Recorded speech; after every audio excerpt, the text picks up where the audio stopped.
Hi everyone, my name is Muhammad Abdullah, and today I am going to show you cells and their organelles. Did you know your body is made of trillions of tiny rooms called cells? Here is the microscopic view of clusters of cells.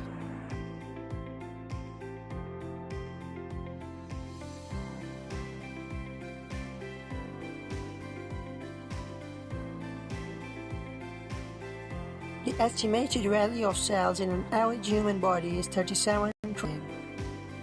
Have you ever wondered how a single cell, one teeny building block of your body, keeps you alive?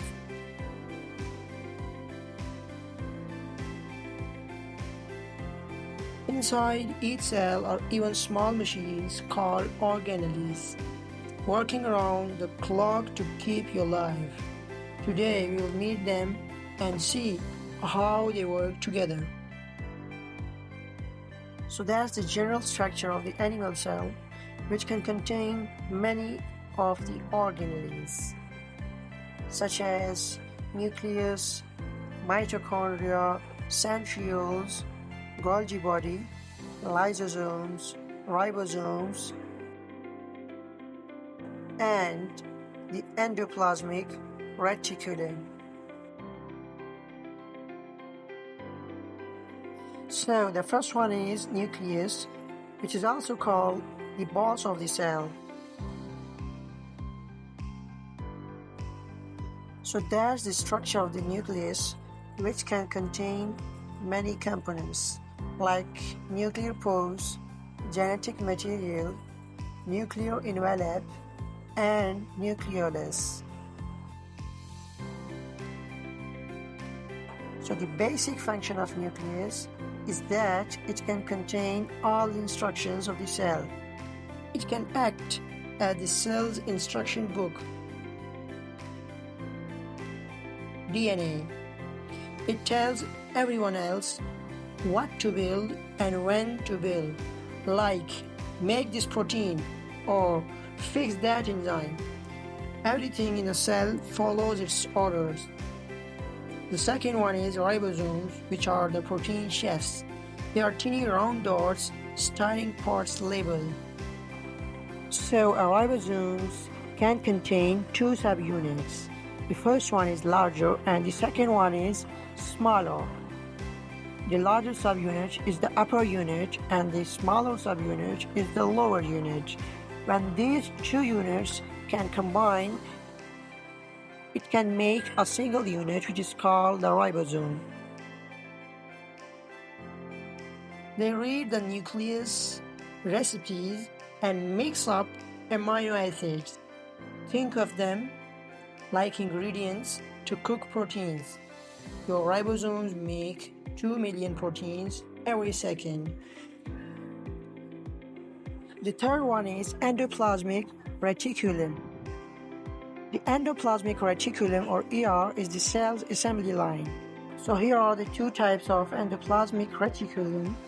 The first one is smooth endoplasmic reticulum and the second one is rough endoplasmic reticulum.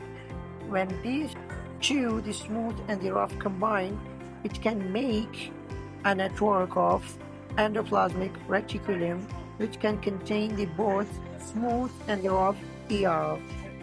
The rough endoplasmic reticulum, covered in ribosomes, makes protein, while the smooth endoplasmic reticulum makes fats and helps to clean up toxins.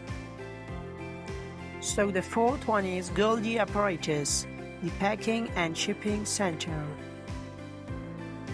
So here's the Golgi apparatus.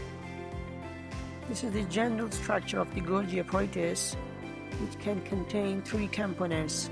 The first one is cisternae, the second one is Golgi vesicles, and the third one is lumen. These are the three main components. It takes incoming vesicles, labels them, and sends them where they belong. Some stay inside the cell, others go to the cell membrane, and some even head out to help other cells. The fifth one is mitochondria, the power plants. These orange bean shaped mitochondria are the cell's power plants. So that's the basic structure of the mitochondria. It has the outer smooth surface and the inner enfolding surface called cristae. And there is also a matrix in the inner surface, and inside these matrix there are some granules. They turn food into ATP, the energy currency of the cell. No ATP, no power. It's like the lights going out in Cell City. If your mitochondria stopped working, you'd lose power in just seconds.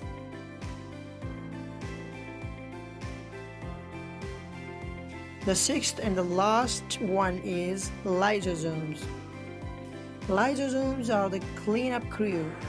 That's the internal structure of the lysosome, which can contain enzymes, proteins, and the outer membrane.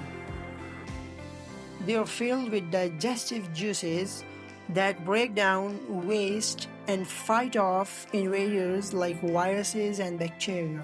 When a virus sneaks in, lysosomes swoop in and dissolve it. Every time you breathe, eat, or move, your cells and your tiny factories hard at work for you. Thanks.